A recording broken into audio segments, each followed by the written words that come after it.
300 sebulan, insyaAllah boleh capai 35 gram emas untuk pergi haji.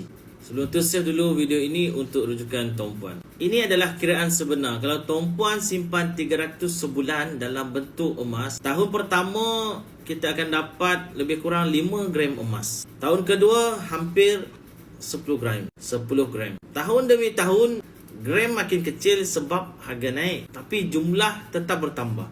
Dan selepas 10 tahun, tuan-puan akan capai sekitar 35 gram emas. Dan ini adalah menjadi asas simpanan emas, yang mana 35 gram emas tahun 2026 ni boleh pergi haji untuk kategori M40. Ini bukan teori, ini adalah kiraan yang saya buat. Soalannya sekarang, nak mula sekarang atau tunggu lagi 10 tahun? Emas mahal bukan halangan. Yang bahaya adalah tuan-puan tak mula-mula. Dengan akaun emas gap, boleh simpan serendah 100, 200, 300. Dan tuan-puan boleh capai maklumat untuk pergi haji dengan lebih cepat. Tuan-puan nak mula simpan emas untuk tunai haji dengan lebih cepat dengan simpanan emas, tuan-puan boleh tengok pin video 5 langkah untuk mulakan simpanan emas ataupun isi sign up. Saya akan guide tuan-puan dengan sebaiknya. Jangan follow dan komen untuk lebih banyak ilmu kewangan dan emas.